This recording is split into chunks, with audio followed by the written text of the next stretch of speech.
Hello dear student, how are you? सबसे पहले आपको और आपके पूरे परिवार को नववर्ष 2025 की बहुत-बहुत शुभकामनाएँ, बहुत-बहुत बधाई। Happy new year to all of you.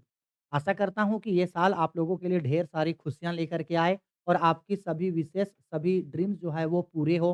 Life में आप खूब आगे बढ़ो, खूब तरक्की करो, खूब नाम, इज़्ज़त, मान, सम्मान कमाओ और जीवन में हमेशा अच्छे-अच्छे काम करो। हर हर बुराई, हर तकलीफ, हर दुःख, हर दर्द से आप और आपका पूरा परिवार दूर रहे। बुरी चीज़ों अगर आप में कुछ बुरी आदतें हैं, तो कोशिश करो कि उन बुरी आदतों को अभी ये छोड़ दें, क्योंकि हमारी बुरी आदत सिर्फ़ हमें नहीं, हमसे जुड़े सभी लोगों को बर्बाद कर देती है। इसलिए उम्मीद करता हूँ कि ये 2025 का साल आपके और आपके पूरे परिवार के लिए बहुत अच्छा जाएगा। चलो इसी उम्मीद में हम लोग आज का पढ़ाई स्टार्ट करते हैं।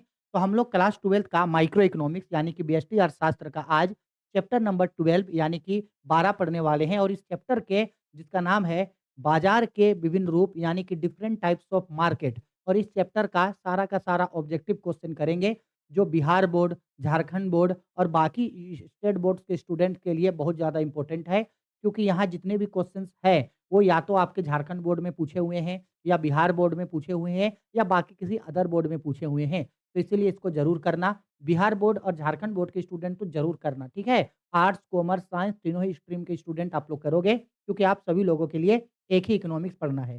ठीक है, चलो स्टार्ट करते हैं।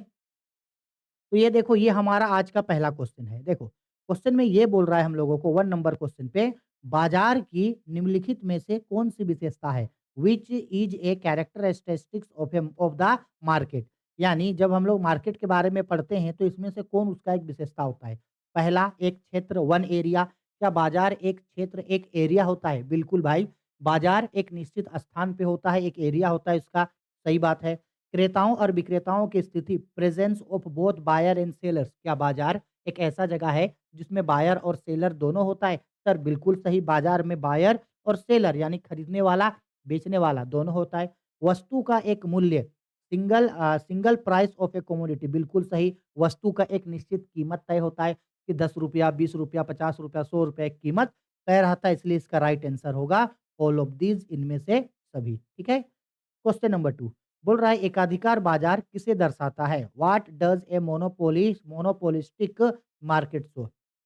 देखो, एकाधिकार बाजार बेसिकली यानी कि एकाधिकार बाजार एक ऐसा बाजार होता है जहां किसी भी वस्तु का केवल एक विक्रेता या एक फार्म होता है, यानी एक सेलर होता है या एक फार्म होता है। और ये जो एकाधिकार बाजार है ये बाजार का अलग अलग रूप को दर्शाता है, यानी बाजार का अलग अलग प्रवृत्ति को ये दर्शाता है, नेचर को दिखाता है मार्केट का अलग अलग। ठीक है। पूर्ण प्रतियोगिता बाजार यानी परफेक्ट कंपटीशन मार्केट, एकाधिकार बाजार यानी मोनोपोली मार्केट या जीरो कंपटीशन मार्केट, या एकाधिकृत बाजार जिसको हम लोग मोनोपोलिस्टिक मार्केट बोलते हैं, या अपूर्ण प्रतियोगिता का बाजार इम्परफेक्ट कंपटीशन मार्केट, या ओलिगोपोली अल्पाधिकार। ये चारों का चारों जो बाजार होता है हम लोगों का, ये बाजार का अलग अलग नेचर होता है, बाजार का अलग अलग प्रवृत्ति या प्रकार होता है। तो एकाधिकार बाजार भी बाजार का एक अलग प्रकार को दर्शाता है। ठीक। क्वेश्चन नंबर 3 बोल रहा है बाजार स्थिति जिसमें वस्तु का केवल एक क्रेता होता है। Market situation where there is only one buyer is, यानी एक ऐसा मार्केट जिसमें किसी सामान को खरीदने वाला सिर्फ और सिर्फ एक बायर होता है। सामान को खरीदने वाला सिर्फ और सिर्फ एक बायर होता है, तो उसको हम लोग बोलते हैं मोनोप्सोनी मार्केट, यानी कि मोनोप्सोनी बाजार हम लोग बोलते हैं। ठीक है, याद रखना, मोनोप्सोनी मार्केट मतलब जहां किसी सामान को खरीदने वाला सिर्फ एक क्रेता, एक बायर होगा, उसके अलावा दूसरा और कोई नहीं होगा। क्वेश्चन नंबर 4 किस बाजार में वस्तु विभेद पाया जाता है? In which market product differentiation is found, यानी वस्तु विभेद का मतलब होता है, वस्तु विभेद का मतलब होता है आपका अलग अलग प्रकार की वस्तुएं पाई जाती है। तो ये आपका पाया जाता है मोनोपोली मार्केट में, यानी कि एकाधिकार बाजार में। और अगर जहां हम लोगों का परफेक्ट कंपटीशन मार्केट है, वहां एक समान वस्तुएं यानी कि पूर्ण प्रतियोगिता बाजार में एक समान वस्तुएं पाई जाती है। परफेक्ट कंपटीशन मार्केट में होमोजीनियस गुड्स पाया जाता है।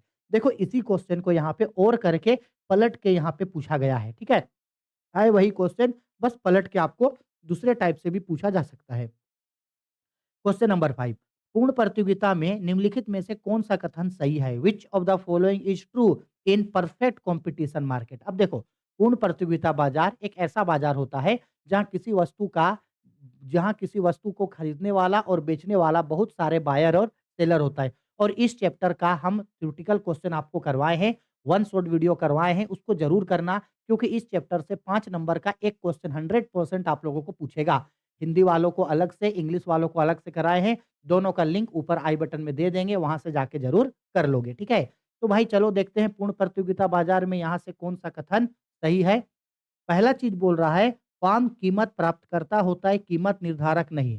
Farm is price taker not price maker. बिल्कुल सही बात है। पूर्ण प्रतियोगिता बाजार में जो फार्म होता है, वो कीमत प्राप्तकर्ता होता है, यानी वो प्राइस टेकर होता है। इंडस्ट्री जो कीमत तय करता है, उद्योग जो कीमत तय करता है, उसे ये स्वीकार करता है। दूसरा बोल रहा है पॉइंट नंबर बी पे, फार्म की मांग वक्र पूर्णतः लोचदार होती है। Farms demand curve is perfectly elastic. ये भी सही है क्योंकि पूरा तरह से डिमांड घटते बढ़ते रहता है। औसत आगम और सीमांत आगम एक दूसरे के बराबर होता है। एआर और एमआर बराबर होता है। बिल्कुल सही, तो इसका राइट आंसर होगा ऑप्शन नंबर डी। वो परफेक्ट कंपटीशन मार्केट में अगर हम लोग इसका ग्राफ बनाएंगे तो इसका ग्राफ कुछ कुछ इस तरीके का हम लोगों का बनता है। एआर और एमआर जो होता है वो दोनों एक दूसरे के बराबर होता है। और इसी की जगह अगर एकाधिकार बाजार के बारे में पढ़ेंगे, तो एकाधिकार बाजार का इस तरीके से होगा, ठीक है? एआर बड़ा होगा, एमआर छोटा होगा, इस तरीके का, ठीक है? चलो आगे। 6 पे बोल रहा है, एकाधिकार की निम्नलिखित में से कौन-सी विशेषता नहीं है? Which one is not a feature of monopoly. एक विशेषता नहीं है। चलो देखते हैं कौन विशेषता नहीं है। पहला ऑप्शन नंबर ए पे बोल रहा है, एक क्रेता और अधिक विक्रेता, one buyer and many seller. ये बात गलत है। क्योंकि एकाधिकार में एक सेलर होगा, एक बायर नहीं होगा, एक सेलर होगा। ऑप्शन बी पे बोल रहा है निकट प्रतिस्थापन का अभाव, लैक ऑफ क्लोज सब्स्टिट्यूट। ये बात सही है क्योंकि वो आदमी जिस सामान को बेच रहा है, उस सामान को बेचने वाला दूसरा वहाँ और कोई नहीं होता है। सही है। नई फार्मों के प्रवेश पर प्रतिबंध, रिस्ट्रिक्शंस ऑफ न्यू फार्म। ये बात भी सही है कि एकाधिकार बाजार में नए फार्मों के प्रवेश पर प्रतिबंध होता है, यानी नया जो फार्म है वो एंट्री नहीं ले सकता है। ठीक है? सही बात है। तो बोला था कौन विशेषता नहीं है, तो ऑप्शन ए इसका विशेषता नहीं है, इसलिए ऑप्शन ए इसका राइट आंसर होगा। ठीक। 7 एकाधिकार के लिए निम्नलिखित में कौन-सा कथन सही है? Which one of the following is true for monopoly? ठीक है, क्या सही है देखते हैं। पहला, फार्म कीमत निर्धारक होता है, फार्म इज़ प्राइस मेकर। सही बात है, क्योंकि बेचने वाला सिर्फ़ वो अकेला होता है, तो यही खुद उस गुड्स का प्राइस तय करता है। माँग वक्र ऋणात्मक ढाल वाला होता है, demand curve is slope downward. बिल्कुल सही बात है, क्योंकि जैसे-जैसे किसी वस्तु का कीमत बढ़ते जाता है, तो उसका माँग यानी कि उसका डिमांड जो है वो घटते जाता है। सही बात है। कीमत विभेद की संभावना हो सकती है, प्राइस डिस्क्रिमिनेशन पॉसिबिलिटी अराइज़। बिल्कुल, क्योंकि वस्तु का कीमत अलग-अलग होगा, ठीक है? क्योंकि अकेला आदमी है, इसलिए अलग-अलग वस्तुओं का अलग-अलग कीमत होता है। तो ऑप्शन डी इसका राइट आंसर होगा, ऑप्शन डी इसका राइट आंसर होगा। 8 नंबर, एकाधिकारी प्रतियोगिता की निम्नलिखित में कौन-सी विशेषता है? Which one is a features of monopolistic competition? अब देखो भाई, मोनोपोलिस्टिक कॉम्पिटिशन बोल रहा है, तो मोनोपोलिस्टिक कॉम्पिटिशन यानी एकाधिकारी बाजार जो है, ऐसा बाजार दशा है जहाँ पूर्ण प्रतियोगिता और एकाधिकार दोनों बाजार होता है। क्योंकि एक्चुअल में ना तो मोनोपोली मार्केट और ना ही परफेक्ट कॉम्पिटिशन मार्केट पाया जाता है। एक्चुअल में मोनोपोलिस्टिक यानी कि एकाधिकारी बाजार ही पाया जाता है। तो यहाँ से बोल रहा है कि कौन-सा विशेषता है, तो एक्चुअल में यहाँ से तीनों का तीनों ही इसका विशेषता होगा, इसलिए इसका राइट आंसर होगा ऑप्शन नंबर डी मेरा, ठीक है? क्वेश्चन नंबर 9, जिस बाजार में स्वतंत्र प्रवेश तथा बहिर्गमन हो, उसका नाम है। A market in which there is a free entry and exit the market is. एक ऐसा बाजार जहाँ जो फार्म है यानी नया-नया जो फार्म है, वो अपने मन से आएगा भी, अपने मन से जाएगा भी। किसी तरीके का कोई रिस्ट्रिक्शन नहीं होता है। तो ये सिर्फ़ और सिर्फ़ हम लोगों का जो है ये पूर्ण प्रतियोगिता बाजार में ऐसा होता है कि एंट्री एंड एग्जिट पे किसी तरीके का कोई रिस्ट्रिक्शन नहीं होता है। ठीक है? आगे 10 नंबर पे बोल रहा है किसमें क्रेताओं और विक्रेताओं की संख्या बड़ी हो सकती है? Which are large number of buyer and sellers in. मतलब कि बायर और सेलर दोनों ज़्यादा होगा। तो देखो, केवल पूर्ण प्रतियोगिता में देखो, पूर्ण प्रतियोगिता यानी परफेक्ट कॉम्पिटिशन में भी ज़्यादा रहता है और मोनोपोलिस्टिक कॉम्पिटिशन यानी एका एकाधिरात्मक प्रतियोगिता इसमें भी पाया जाता है। इसलिए इसका राइट आंसर होगा ऑप्शन नंबर सी, क्योंकि इन दोनों में ही लार्ज नंबर में बायर और सेलर पाया जाता है। 11 पे बोल रहा है पूर्ण प्रतियोगिता में क्या स्थिर रहता है? Which of the following is remains constant in perfect competition. देखो अभी हम लोग ग्राफ में पढ़े थे ना कि परफेक्ट कॉम्पिटिशन मार्केट जो होता है, उस परफेक्ट कॉम्पिटिशन मार्केट में एवरेज रेवेन्यू जो होता है वो बराबर होता है मार्जिनल रेवेन्यू का। तो ऑप्शन सी इसका राइट आंसर होगा। ठीक है, आगे 12 पे बोल रहा है विशुद्ध प्रतियोगिता का निम्नलिखित में से कौन सा लक्षण है? Which of the following is the feature of pure competition. Pure competition का यहाँ से कौन सा फीचर है? देखो अब प्योर कंपटीशन का बात कर रहा है यानी कि पूर्ण प्रतियोगिता। विशुद्ध प्रतियोगिता का मतलब है पूर्ण प्रतियोगिता। तो एक पूर्ण प्रतियोगिता में ये सारा का सारा विशेषता पाया जाता है। बाजार का पूर्ण ज्ञान यानी perfect knowledge of the market होता है। साधनों का अपूर्ण गतिशीलता perfect mobility of production factors. उत्पाद की एकरूपता यानी होमोजेनिटी बाय प्रोडक्शन सब होता है। ठीक है, तो राइट आंसर होगा इसका option number D. Question number 13 पे बोल रहा है पूर्ण प्रतियोगिता बाजार की निम्नलिखित में से कौन सी विशेषताएं हैं? Which of the following is a features of perfect competition. तो भाई परफेक्ट कंपटीशन मार्केट का फिर क्या फीचर होता है? तो सब होता है। ऊपर जो क्वेश्चन बोला ना उसी को थोड़ा सा पलट के पूछ दिया है। ठीक है, तो ऑप्शन डी इसका हमारा राइट आंसर हो जाएगा। ठीक, आगे बोला गया है एकाधिकृत प्रतियोगिता की धारणा को दिया है। ये मोस्ट इंपोर्टेंट क्वेश्चन है। ठीक है, बोल रहा है the concept of monopolistic competition is given by. एकाधिकृत प्रतियोगिता का धारणा जो है वो चेम्बरलिन ने दिया था। किसने दिया था? चेम्बरलिन में। इसको आप जरूर से याद रखोगे, चेम्बरलिन ने। क्वेश्चन नंबर 15 निम्नलिखित में से कौन पूर्ण प्रतियोगिता की विशेषता नहीं है? Which of the following is not a feature of perfect competition market. कौन फीचर नहीं है? और देखो ये क्वेश्चन सारे बोर्ड में पूछा है। बिहार बोर्ड में पूछा, झारखंड बोर्ड में पूछा, यूपी बोर्ड में पूछा, उत्तराखंड उत्तर प्रदेश बोर्ड में पूछा, भाई सब में पूछा है ये। ठीक है, अब चलो देखते हैं कि कौन विशेषता नहीं है। ऑप्शन नंबर ए पे बोल रहा है क्रेताओं तथा विक्रेताओं की अत्यधिक संख्या, large number of buyer and seller. Sir ये तो विशेषता है सर, विशेषता है ये। वस्तुओं की एकरूपता होमोजीनियस ये भी उसका विशेषता है। विज्ञापन तथा क्रय लागत ये नहीं होता है। एडवर्टाइजमेंट एंड सेलिंग कॉस्ट ये नहीं होता है। बाजार का पूर्ण ज्ञान perfect knowledge of the market ये भी होता है। तो बोला है कौन विशेषता नहीं होता है, तो सी नंबर जो है इसका विशेषता नहीं होता है। ठीक है, तो सी इसका राइट आंसर होगा। ठीक है, आया समझ में बात? 16 नंबर बोल रहा है किस बाजार में औसत आय सीमांत आय के बराबर होता है? In which market is average revenue is equal to marginal revenue. मतलब एआर किसके बराबर होगा? एमआर का। तो अभी हम लोग पढ़े थे ना भाई पूर्ण प्रतियोगिता बाजार में एआर एमआर यानी परफेक्ट कंपटीशन मार्केट में एआर एमआर के बराबर होता है। 17 नंबर वस्तु की कीमत एवं मांग के बीच प्रतिलोम संबंध पाया जाता है। There is inverse relation between price and demand of the product of a firm under. मतलब कौन सा ऐसा बाजार होता है जहां किसी भी वस्तु का कीमत और उसके मांग के बीच उल्टा रिलेशन होता है। ठीक है, तो ये उल्टा रिलेशन जो होता है आपका एकाधिकार और एकाधिकारी प्रतियोगिता यानी कि मोनोपोली और मोनोपोलिस्टिक दोनों ही बाजार में ये चीज पाया जाता है। तो इसका राइट आंसर होगा ऑप्शन नंबर सी। एकाधिकार एवं एकाधिकारी प्रतियोगिता दोनों में both under monopoly and monopolistic competition. तो ऑप्शन सी इसका राइट आंसर होगा। ठीक है, क्वेश्चन नंबर 18 विभेदीकृत उत्पादन विशेषता है। Most important question. Differentiated product is characteristics of. मतलब अलग अलग तरीके का वस्तुओं जो है वो किस बाजार में पाया जाता है? तो अलग अलग प्रकार की वस्तुएं जो है मेरा वो एकाधिकारी प्रतियोगिता है। एकाधिकारी प्रतियोगिता एवं अल्पाधिकार दोनों both monopoly competition and oligopoly दोनों में अलग अलग प्रकार की वस्तुएं डिफरेंट प्रोडक्ट बोल रहा है ना एकाधिकारी। ऑप्शन नंबर डी इसका राइट आंसर होगा। ठीक है, क्वेश्चन नंबर 19 समरूप उत्पाद विशेषता है। Homogeneous product is characteristics.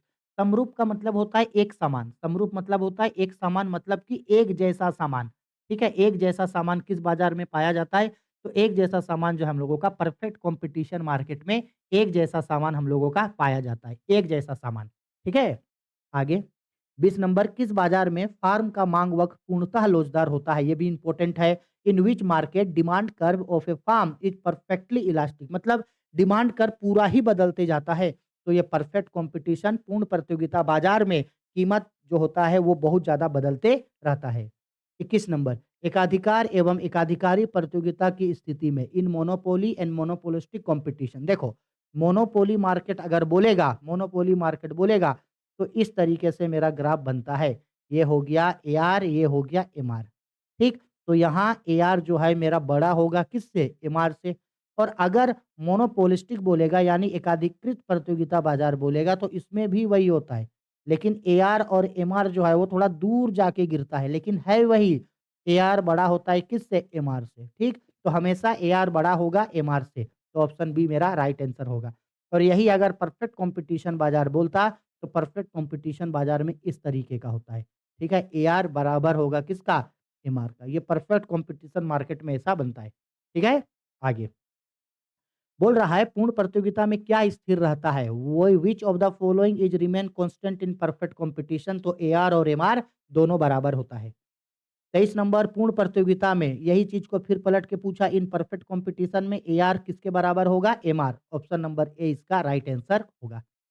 24 number किस बाजार में एआर वक्र एक्स अक्ष के समानांतर होता है? In which market AR curve is parallel to X axis? देखो, पैरेलल टू एक्स एक्सिस का मतलब होता है ये हो गया 0, ये हो गया x, ये हो गया y, सीधा लकीर हो गया। ये देखो x के ऊपर, x के सीधा-सीधा है, यानी x के पैरेलल है, तो ये एआर और एमआर और ये होता है मेरा पूर्ण प्रतियोगिता बाजार में यानी परफेक्ट कॉम्पिटिशन मार्केट में। ठीक है? आया समझ में ये चीज़?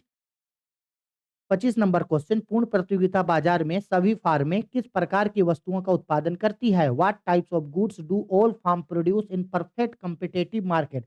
भाई परफेक्ट कंपटीशन मार्केट में जो फार्म है वो एक स्वरूप यानी होमोजीनियस गुड्स को जो है वो बनाता है और अलग-अलग प्रकार का गुड्स जो होता है वो एकाधिकार बाजार में बनाया जाता है। ये किस बाजार में बनाया जाता है? एकाधिकार बाजार यानी कि मोनोपोली मार्केट में ये बनाया जाता है। मोनोपोली मार्केट में, ठीक है? Option number C monopoly market में बनाया जाता है, ठीक है? आगे आते हैं 26 नंबर किस प्रकार की बाजार संरचना में किसी वस्तु का एक और केवल एक ही उत्पादक होता है? In which type of market structure is there one and only one producer of an article? सिर्फ एक ही बेचने वाला होगा, एक ही, वो होता है एकाधिकार बाजार यानी मोनोपोली मार्केट। ऐसा मार्केट होता है जहां उस सामान को बनाने वाला सिर्फ और सिर्फ एक फार्म होता है। आगे 27 नंबर बोल रहा है कि फार्मों को मुक्त प्रवेश तथा निकासी की स्थिति में बाजार कीमत सदैव के बराबर होता है। In the situation of there entry and exist of firm, free entry and exist of firm, the market price is always equal to. मतलब अगर एक बाजार है, ठीक है, एक बाजार को पूरा तरह से खोल दिया जाए कि भाई देख तुम अपने मर्जी से आ सकता है, अपने मर्जी से जा सकता है, यानी वो बाजार मेरा हुआ पूर्ण प्रतियोगिता का बाजार। अब परफेक्ट कंपटीशन मार्केट यानी पूर्ण प्रतियोगिता बाजार में जो कीमत होगा ना वो हमेशा न्यूनतम होता है, वो कम होगा किससे? एसी से कम होगा। 1 मिनट रुकना। बराबर होता है ना, अच्छा किसके बराबर होता है बोल रहा है ना, तो याद है ना हम लोगों का जो एसी है वो बराबर क्या होता है? एमसी, तो हमेशा एसी के बराबर होगा, ठीक है? एमसी तो ऑप्शन में कहीं नहीं है ना, ठीक है? एमसी तो नहीं है, तो एसी, एसी के बराबर होगा, ठीक है? यहाँ खाली जगह में भराएगा एसी। एवरेज कॉस्ट के बराबर होता है मार्जिनल रेवेन्यू, ठीक है? आगे 28 पे बोल रहा है एकाधिकार का मांग वक्र कैसा होता है? What is the type of demand curve of monopoly? तो भाई पूर्ण प्रतियोगिता बाजार में यानी परफेक्ट कंपटीशन मार्केट में जो डिमांड कर्व होता है वो परफेक्ट इलास्टिक होता है, बहुत ज्यादा जो है वो डिमांड चेंज होता है। लेकिन अब बात हो रहा है हम लोगों का मोनोपोली मार्केट में, तो मोनोपोली मार्केट में इलास्टिक होता है यानी कि लोचदार। परफेक्ट इलास्टिक नहीं होता है, इलास्टिक होता है यानी कि लोचदार होता है। 29 नंबर क्वेश्चन में एकाधिकार की फार्मों की संख्या कितनी होती है? What is the number of firm in a monopoly? तो मोनोपोली में सिर्फ और सिर्फ एक एक एक फार्म होता है, एक फार्म होता है। 30 नंबर एक एकाधिकारी नियंत्रित कर सकता है, ए मोनोपोलिस्टिक कैन कंट्रोल। एक मोनोपोली जो होता है मतलब एक उत्पादक जो होता है वो किस चीज को कंट्रोल कर सकता है? तो वो कंट्रोल कर सकता है कीमत, कीमत या उत्पादन मात्रा से किसी एक को, ठीक है? इन ईदर प्राइस और क्वांटिटी, या तो वो उस वस्तु का कीमत को कंट्रोल करेगा या वो जो वस्तुओं को बेचेगा उसकी मात्रा को कंट्रोल करेगा। ये दोनों चीज को कंट्रोल नहीं कर सकता है, ठीक है? D is a right answer. 31 number पे बोल रहा है जिस बाजार संरचना में केवल 2 फार्म हो उसे कहा जाता है the market structure in which there are only 2 firm is called. भाई अगर सिर्फ एक खरीदने वाला है, तब तो उसको हम लोग मोनोपोली बोलते हैं। लेकिन सिर्फ बोल रहा है 2, सिर्फ 2 फार्म है। एक फार्म है तो मोनोपोली, एक फार्म है तो मोनोपोली, अगर 2 फार्म है तो ड्यूपोली। सिंपल बात है, 1 फार्म है तो मोनोपोली और 2 फार्म है तो ड्यूपोली यानी कि द्विअधिकार। अगर 2 से अधिक है तो वो परफेक्ट कॉम्पिटिशन हो जाता है मेरे लिए, ठीक है? 32 नंबर लास्ट क्वेश्चन बोला गया है कार्टेज निर्माण किस बाजार संरचना में संभव है? Most important question in which market structure formation of central cartel cartel is possible. किस बाजार में कार्टनल ऑफ जो है वो पॉसिबल होता है? तो ये हमारा होता है ड्यूपोली में। किसमें? ड्यूपोली में, जिसमें 2 लोग हैं, जिसमें 2 लोग बेचने वाला है, उसमें ये चीज़ होता है। ठीक है? तो बस इस चैप्टर में हम लोगों का इतना ही इंपॉर्टेंट क्वेश्चन है। इतना ही क्वेश्चन कर लो, इनफ है ये, क्योंकि ये पूरे चैप्टर का और आपके पूरे बुक का क्वेश्चन है, ठीक है? आई होप आपको हम हर एक चीज़, हर एक क्वेश्चन अच्छे तरीके से समझा दिए, ठीक है? मिलते हैं नेक्स्ट वीडियो में, नेक्स्ट चैप्टर में। इसके बाद माइक्रो इकोनॉमिक्स का एमसीक्यू का सिर्फ 2 वीडियो और आना है, जो हम आज ही अपलोड कर देंगे। आज अपलोड करने से पूरा माइक्रो इकोनॉमिक्स खत्म हो जाएगा और 1-2 दिन के अंदर-अंदर पूरा मैक्रो इकोनॉमिक्स खत्म कर देंगे, जिससे हम लोगों का पूरा इकोनॉमिक्स ऑब्जेक्टिव खत्म हो गया, पूरा का पूरा इकोनॉमिक्स सब्जेक्टिव खत्म हो गया। उसके बाद कोई भी मॉडल पेपर, कोई भी टेस्ट सीरीज, कोई भी प्रीवियस ईयर क्वेश्चन पेपर, कोई भी गेस्ट पेपर का क्वेश्चन उठा लेना, सबका आंसर आप लोगों को यहीं से मिल जाएगा। ठीक है? इससे पहले अगर इकोनॉमिक्स में आप कोई चैप्टर नहीं पढ़े हैं, कोई टॉपिक नहीं पढ़े हैं, then I will suggest you कि आप प्लीज़ उन लोगों को पढ़ो। अगर आप इकोनॉमिक्स में अच्छा करना चाहते हो, तो हम जितना पढ़ाए हैं, उतना करो, जिससे आपका नंबर बहुत ही शानदार आएगा। ठीक है? चलो मिलते हैं नेक्स्ट वीडियो में, तब तक के लिए बाय, टेक केयर।